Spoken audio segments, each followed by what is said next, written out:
그들은 죽어 먼지로 돌아가나이다. 아멘. 시편 104편 16절부터 29절까지 본문입니다. 주께서 지으신 것들이 땅에 가득하다. 주께서 지으신 것들이 땅에 가득하다라는 말씀의 제목입니다. 자, 어제에 이어서 104편 두 번째 단락으로 우리가 살펴보고자 하는데요.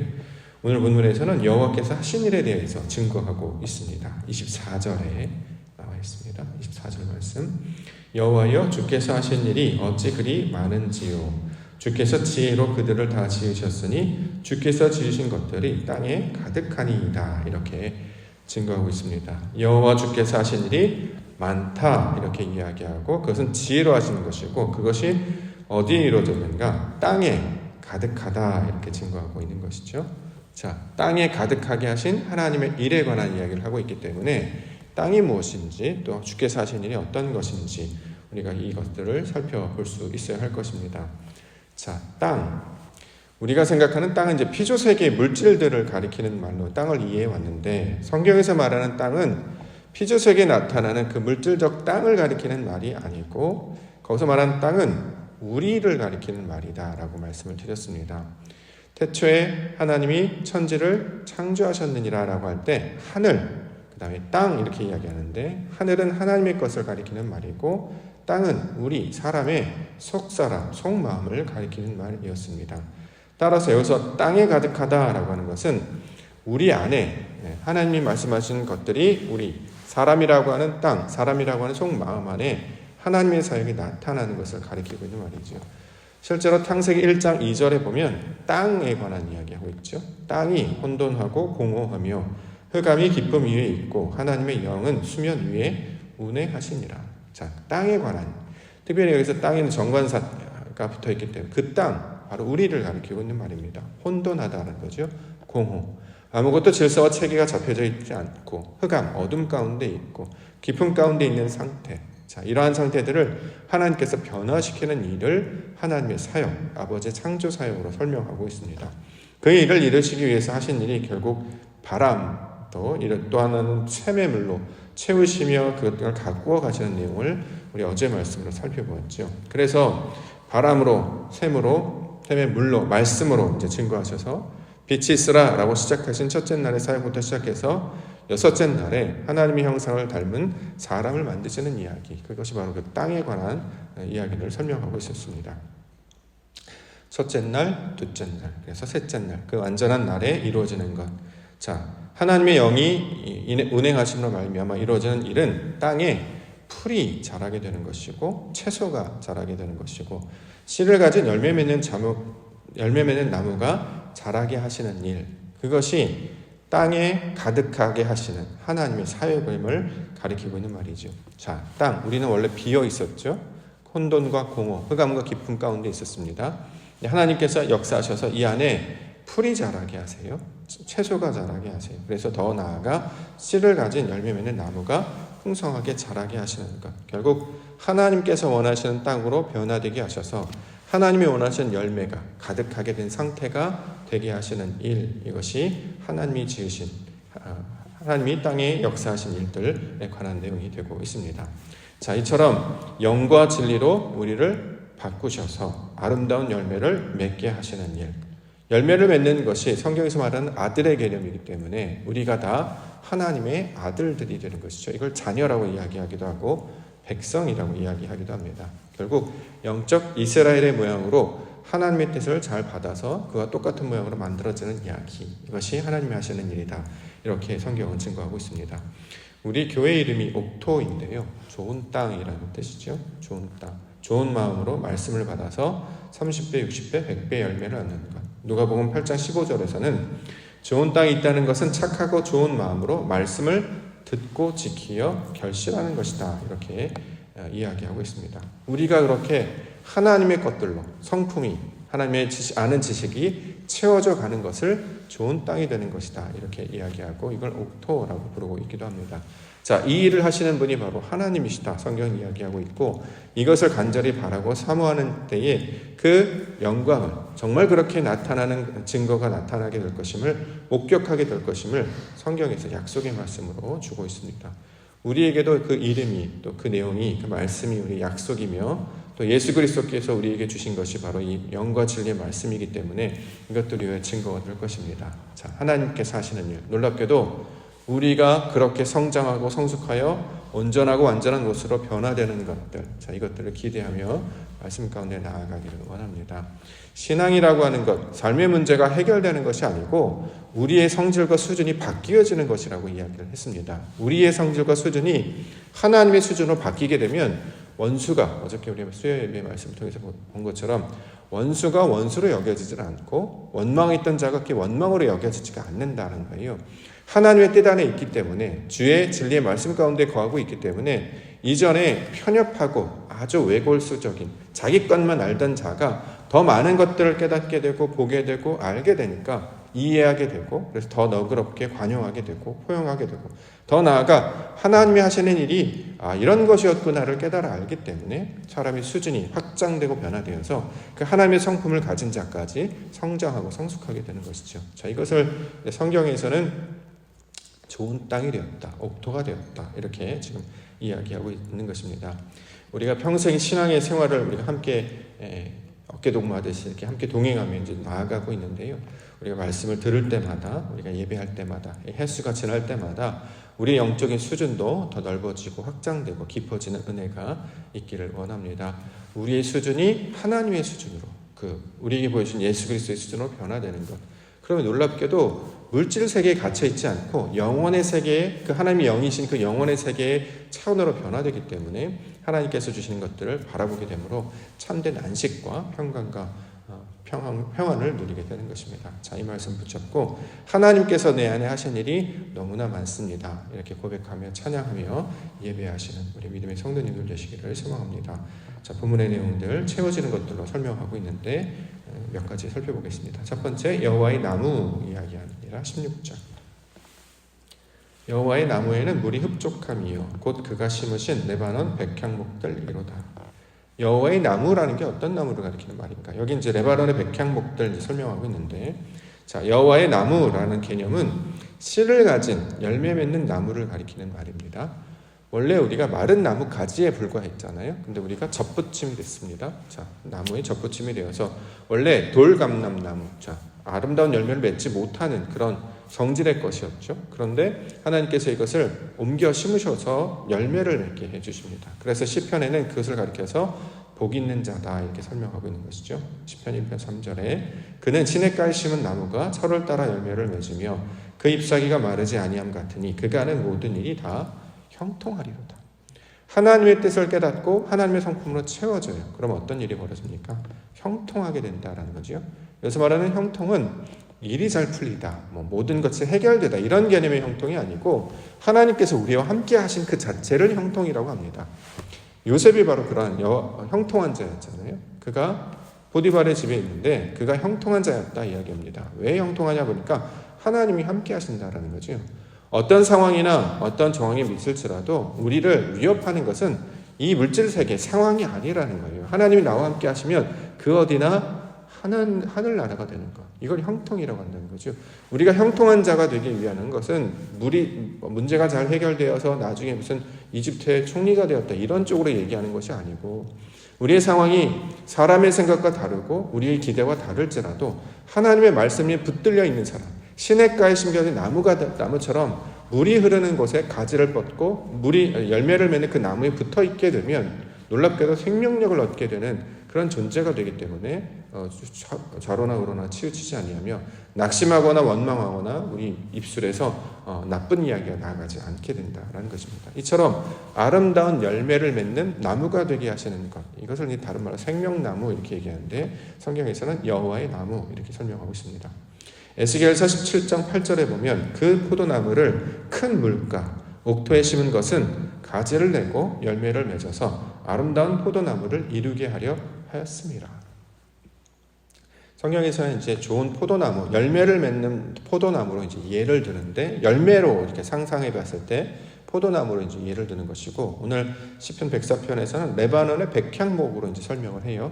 레바논의 백향목, 이게 이제 나중에 성전 건축 때 사용되었기 때문인데 실제적으로 물질 세계를 찾아봐도 가장 좋은 나무 품질이다. 향기도 나고 튼튼하고 견고하여서 성전 건축에 매우 유용한 나무로 사용이 된다. 이런 이야기 하고 있습니다. 결국 성전을 이루게 되는 하나님이 거하실 거처로 만들게 되는 그런 존재로 변화될 때 이걸 여호와의 나무 이렇게 설명을 하고 있는 것이죠.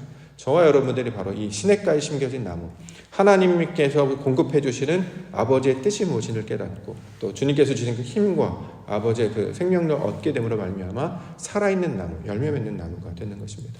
신앙이 지나면 우리가 신앙의 연수가 깊어지면 그래서 사람이 이제 평온해지고 실제로 나가는 입의 말도 걱정이나 근심이나 염려보다는 기쁨이나 감사와 찬양이 많아지는 이유가 아버지의 뜻 안에 거하여 있기 때문에 그렇습니다. 마치 아들이 아버지의 집에 거하는 것과 똑같죠. 자, 아들 혼자 있는 것이 아니라 아버지의 집에서 거하기 때문에 모든 것이 다 아버지의 뜻 안에 펼쳐지게 될 것 아니겠습니까? 하나님께서 하실 걸 기대하며 믿음 안에 있는 상태, 이걸 여호와의 나무 이렇게 설명을 하고 있습니다. 자, 두 번째는 이제 수고하는 사람에 관한 이야기하고 있는데 23절 사람은 나와서 일하며 저녁까지 수고하는도다. 이 노동하는 거에 관한 이야기를 하는 것처럼 묘사를 하고 있죠. 자, 일하며 수고하는 것, 인생을 살아가는 모든 생명들은 다 반드시 해야 되는 일입니다. 근데 이제 중요한 것은 여기서 말하는 수고와 노동, 일하는 것이 목적이 없으면 그건 무의미한 일이 되겠죠. 나무를 여기 심었다가 여기가 아니다. 이쪽에 심으십시오. 다 심었어요. 여기가 다시 아닙니다. 이걸 반복해서 한다 그러면 무의미하기 때문에 사람이 고통스러워하게 되는 것이죠. 성경에서는 무의미한 수고를 가리키는 말이 아니고 여기서 말하는 일하다, 수고하다라고 하는 개념은 뭐냐면 그 에덴 동산에서 아담에게 그 땅을 경작하게 하신 바로 그 단어를 사용하고 있습니다. 창세기 2장 15절에 여호와 하나님이 그 사람을 이끌어 에덴 동산에 두어 그것을 경작하며 지키게 하셨다. 자, 그 땅. 바로 우리 속마음을 가리키고 있는 말이죠. 이걸 경작한다고 하죠. 경작. 땅을 갈아서 뒤집어 엎는 것. 우리의 마음이 원래 돌과 같은 마음, 강팍한 마음, 딱딱한 마음이었는데 하나님의 말씀이 우리 안에 들어와서 이것들을 뒤집어 엎어지는 거죠. 그래서 사람의 것들은 다 제하여 버리고 돌도 골라내고 가시덩굴도 골라내고 좋은 땅이 되게 하는 것. 그래서 하나님의 사람으로 변화되는 것을 성경에서는 수고한다, 일한다 이렇게 이야기하고 있습니다.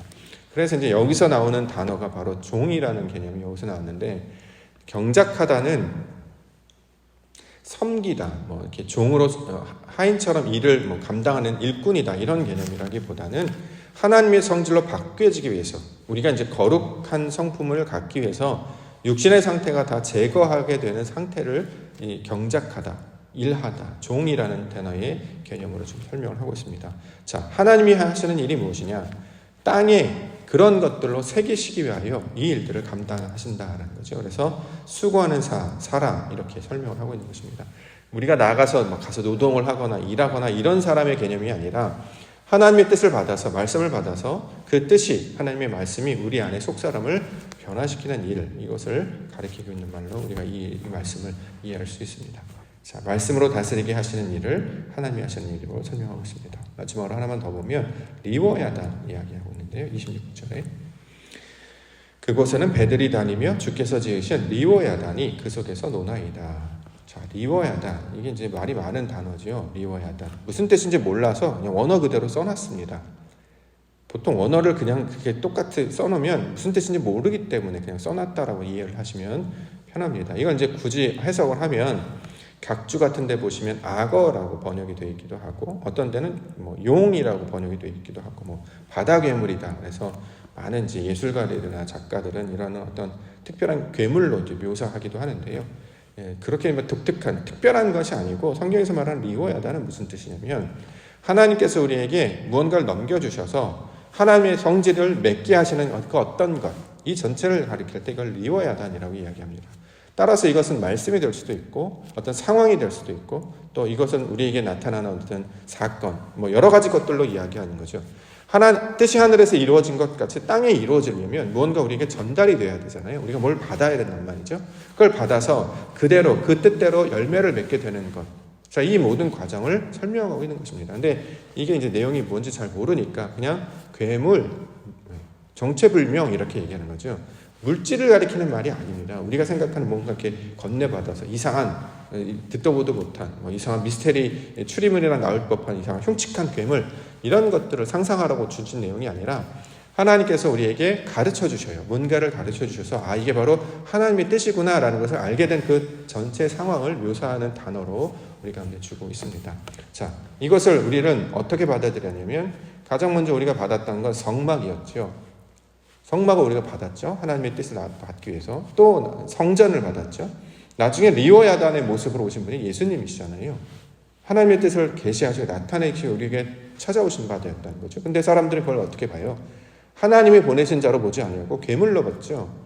이상한 자로 여기 나중에 십자가 달려 죽게 하는 것이잖아요. 그래서 하나님께서 주시는 어떤 것, 이것을 영과 진리로 받게 되면 하나님의 뜻으로 받게 되는 것이고, 이것이 뭔지 모르면 괴물로 보게 되는 거죠. 마치 애굽에 있을 때에 애굽 백성들이 하나님이 하시는 일을 재앙으로 여겼죠. 10가지 재앙이라고 우리가 보통 얘기하는 강계 이파수 도구 맥함장이라고 하는 그 10가지 사건을 애굽 백성들은 그걸 하나님이 하시는 일이 아니라 이상한 일로 봤기 때문에 재앙으로 여겼지만, 결국 그것은 하나님의 역사와 나타나는 것, 우리 안에 속 사람의 성질이 어떻게 변화되는가를 가르쳐주는 내용으로 주는 말씀이었습니다. 그러므로 하나님이 주시는 어떠한 것, 자, 이것이 리워야단의 내용으로 우리가 받을 수 있습니다. 우리에게는 하나님께서 성전, 성막 또는 말씀, 율법을 주시고 또 예수 그리스도를 보여주시고 더 나아가 이제 십자가를 보여주셔서 하나님의 뜻하신 바가 무엇인지를 가르쳐 알게 해주셨습니다. 그것은 그러면 우리의 그 목적은 그 뜻을 아는 방향으로 나아가야 된다는 거죠. 그래서 찾고 구하고 두드리라, 이 말씀 주시는 이유가 뭔가 우리가 주었다면 그거를 잘 묵상하고 무슨 뜻인지 살피고 구하라고 이렇게 주신 것입니다. 그 작업을 해야 하기 때문에 신앙생활 생각보다는 쉽지가 않습니다. 왜냐하면 사람들은 이렇게 찾고 구하고 두드리는 거 되게 귀찮아해요. 자기에게 익숙한 것이 아니잖아요. 말씀을 듣는 것, 그러한가? 이게 뭐지? 그러니까 만나의 것과 똑같죠. 하늘에서 뭔가 내려왔는데 이게 뭐야? 이걸 만나라고 하잖아요. 이 만나가 뭔지를 알아야 될 텐데 만나가 뭔지를 모르고 그냥 먹고 마시는 것으로 끝나면 의미가 없어져 버리는 것이죠. 나중에 알고 보니까 이 만나는 하늘 양식이었고, 나중에 이제 예수 그리스도가 생명의 떡이다라고 말씀하시는 것, 하나님을 아는 것, 여호와의 말씀으로 나타난 하나님의 뜻이다라는 걸 가르쳐 주셨죠. 그걸 우리가 이제 온전히 깨달아야 되는데, 거기까지 나가지 못하면 그냥 어떤 육신을 이롭게 하는 것, 물질 세계 어떤 것, 그래서 하다 보니까 하나님을 아는 지경까지는 다다르지 못하게 되는 것입니다. 그런데 우리에게 말씀을 주셔서, 성령을 주셔서 이것을 깨달아 알도록 인도해 주셨습니다. 그러면 리워야단의 뜻이 어떤 것인지를 알면 이건 결코 두려움의 대상도 아니고 낯선 대상도 아니고, 하나님께서 우리에게 뭔가 가르쳐 주시는 것이구나 라고 받아들이게 되면 우리가 쉽게 이것을 영접할 수 있게 되는 것이죠. 나중에 이 모양을 그대로 가지고 온 분이 바로 예수님이십니다. 사람들의 기대와 모양이 달랐기 때문에 사람들은 예수님을 받아들이지 않았습니다. 유대인의 전통적 사고에 의하면 영웅은 키도 크고 머리도 길고 힘도 세고 능력도 있고 이런 걸로 해서 정치적으로 자기들을 자유롭게 하고 해방시킬 수 있는 어떤 영웅의 이미지, 헤롯과 같은 이미지를 기대했으나, 성경에서 말하는 하나님의 아들은 그런 키 크고 머리 길고 힘세고 이런 것이 아니라 섬기는 자, 낮은 자, 흠모할 모양도 풍채도 없는 사람의 생각과 정반대의 모습으로 오게 돼서 그것들을 묵상하게 해주신 것이고, 그가 우리 가운데 참된 그리스도의 증거를 보여주신 것은 하나님의 말씀이 어떤 뜻인지를 해석해 주시고 그걸 적용시켜서 보여주셨다라는 거죠.